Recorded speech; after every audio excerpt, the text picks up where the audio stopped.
The Crying Tree. It is late afternoon in Douala, the economic capital of this country located in Central Africa, and the clouds conglomerate in what looks like the promise of upcoming rain.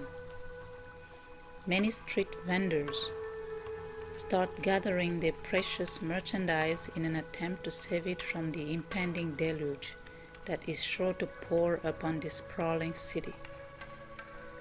The dry season officially ended almost a month ago, and there still had not been any sign of rain, until today, that is.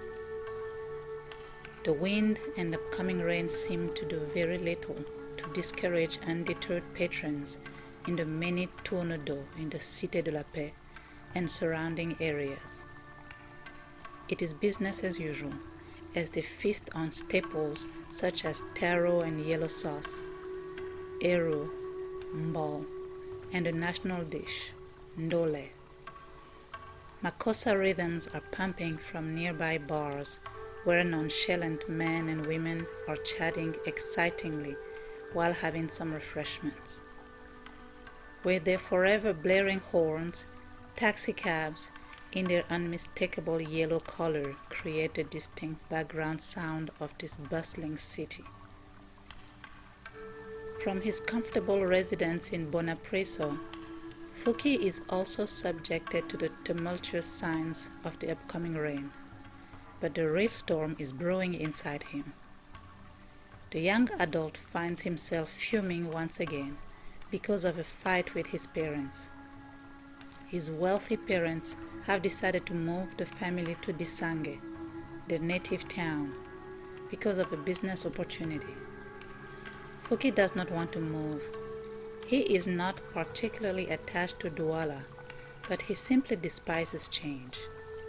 Moving is yet another one of Fuki's endless grievances. Being the only child of one of the most successful business people in town, he is a bit on the spoiled side, to say the least. He has always had absolutely everything his heart desired, from expensive clothes to lavish vacations, best schools the country has to offer, and just about everything. At only 19, Fuki Mbingui has everything anyone his age could possibly want, but he certainly does not behave that way. In fact, one of his favorite lines is, "Life is not fair." For a start, he dislikes just about all the help they've ever had for as long as he could remember. It was either the cook that didn't cook well enough, or the housekeeper who always missed a dusty spot, or the gatekeeper, old Dume, who took too long to open the gate, or something. There is always something. "People are so incompetent," he often exclaims, exasperated. Then there was the weather. Why does this place have to be so hot? Or why does it rain so much? Or why doesn't it rain when we need it? There is rarely anything he is ever content about. So he storms out of the family villa and goes for a walk in the small woods not far from his house. Those woods are usually home to a few art vendors who take advantage of the higher financial means of most residents in Bonapreso area to significantly mark up items that one could get for a fraction of the price elsewhere. "What a rip-off," Fuki would often exclaim at them whenever he asked the price of a pottery or a mask. He made sure to yell it loud enough for everyone to hear. Right now, the woods are empty though, due to the upcoming rain. Fuki doesn't care. He wants some privacy anyway. He needs a place in which to yell all his miseries and life injustices. This place has all types of trees. Palm trees and mango trees are dancing in the wind. Havea, ochebe, debetus, and sapelis are also quite a sight. It is a pretty good-sized green area, a 20-minute walk from his house. He approaches a dreadful-looking African willow and stares at it. "This tree is pretty ugly," he mutters under his breath. He looks at it from the bulging roots at its base all the way to its web of branches and leaves, then decides that he really does not like this tree at all, so he proceeds to kicking it. After the first 2 kicks, it starts raining, loud thunder roaring mightily now and then. The rain only infuriates him more. He kicks, and as the rain falls harder, so does his foot on the tree. He is so determined to lash out at this tree that he does not notice the puddle of water that has now collected around him. He takes several steps back to give a final kick to this utterly ugly tree. He wants to run and then kick, the way a football player would score a penalty kick. He runs the few meters that separate him from the tree, but the wet dirt makes him slip and fall. He hits his head hard on one of the protruding roots of the willow tree and loses consciousness. Fuki wakes up moments later and realizes that he had fainted for quite some time. It is dark now. The rain has stopped and the moon and stars are high up in the sky. He looks around and there is still nobody around. His clothes are drenched and covered with mud from his fall. He pulls himself up and decides that it is time to head back home.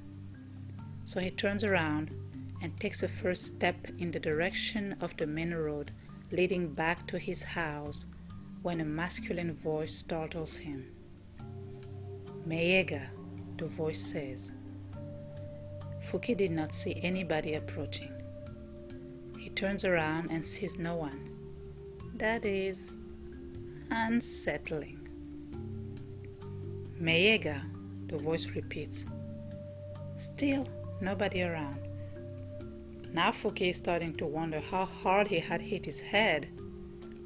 He cautiously looks around and timidly replies, "Mayega? Don't be scared. I will not hurt you. I'm a good one," the voice continues. Who is this?" Fuki asks with a growing sense of unease. "Look over here," says the voice. Then it continues. "You kicked me pretty hard a little while ago." Fuki does not remember kicking anybody. He thinks that perhaps someone is playing a trick on him.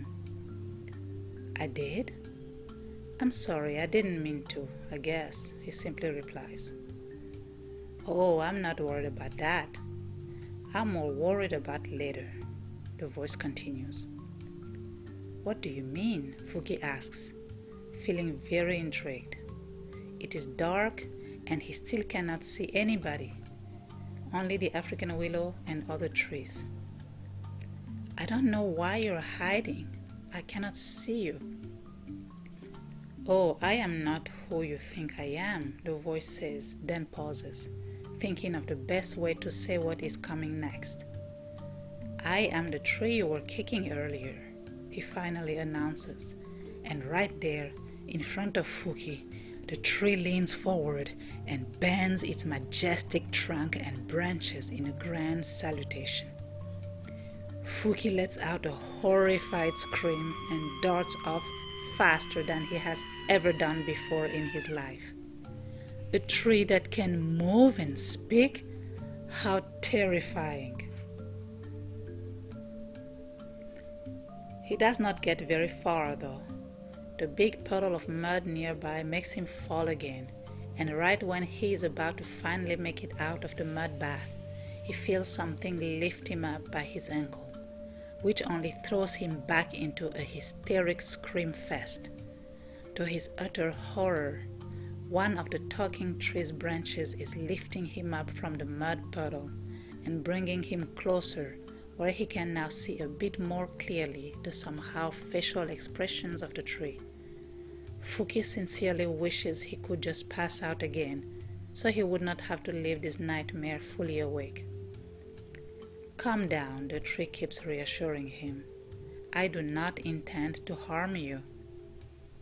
But that does not appease Fuki at all. He is fidgeting as hardly as his muddy body allows him, swinging from side to side and reaching for his ankle to try to free it from the firm grip of the tree. What is going to happen to him, he thinks. This tree is surely going to kill him. The tugging and swinging show goes on a while longer, until, worn out by his tremendous efforts and strong emotions, Fuki finally surrenders. "Okay, I give up," he says with a raspy voice worn out by an hour of yelling and screaming. "Go ahead and kill me now." "I do not want to kill you. That's what I've been trying to tell you all this time," the tree replies. "If you don't want to kill me, then what do you want?" Fuki asks, confused. "I want to make a deal with you," the tree replies. "A deal?" Fuki says, puzzled. "Yes, a deal," the tree replies.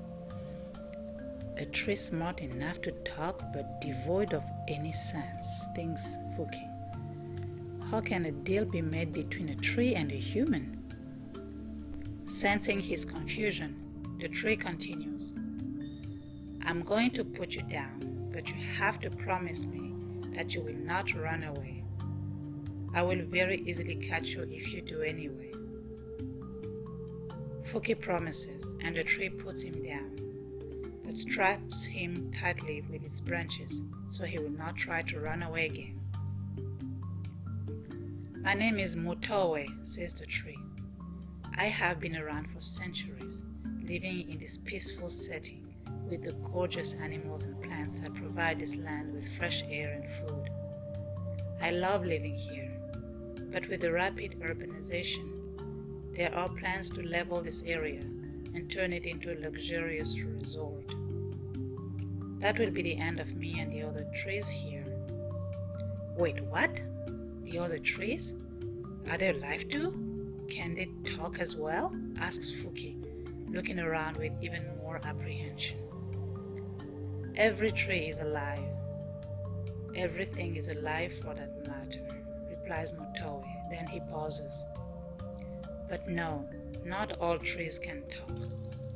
Each forest has one tree and only one tree that does the talking to humans for all the other trees," continues Mutoe, in a tone that is way too normal in Fuki's opinion. "So, what do you want from me?" he asks cautiously.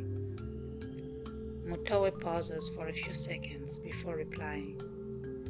"I need you to save me and my friends," he simply says. "Save you? But how? I do not own this land, neither do I have a say in this kind of matters," Fuki responds. "Oh, see, that's where you're wrong," says Mutoe. "I have seen you around here many times, and I know that you are from a very wealthy and influential family." Fuki is flattered and he smiles. Then Mutoe adds, "We have our own beliefs and legends among trees that you humans could never understand. It is said that the first person to kick me more than 12 times would have the power to change our destiny. I have been kicked many times over the years, but no one has ever kicked me more than 5 times, except you. Just my luck," Fuki thinks to himself. "I think you should review your legends and beliefs," he says sarcastically. "No," Mutoe firmly scolds. "The legend is never wrong." Fuki is a little shaken by Mutoe's reaction, but then a thought creeps into his head. Maybe he could make this a win-win situation. "Okay, I can think of a way to help you," he finally says. "But what's in it for me?" Mutoe is a bit surprised by the inquiry, but then laughs. Humans and their never-ending wants. "What is it that you need?" he then asks. Fuki ponders what he is about to ask for a moment, then jumps in. "I need you to make another me. I beg your pardon? Motoe asks, puzzled.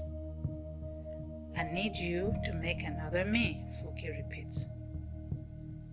What do you mean, another you? I think most would agree that one of you is more than enough for this world. Fuki rolls his eyes in disagreement, then explains to Motoe the dilemma he is facing with his family's plans to move.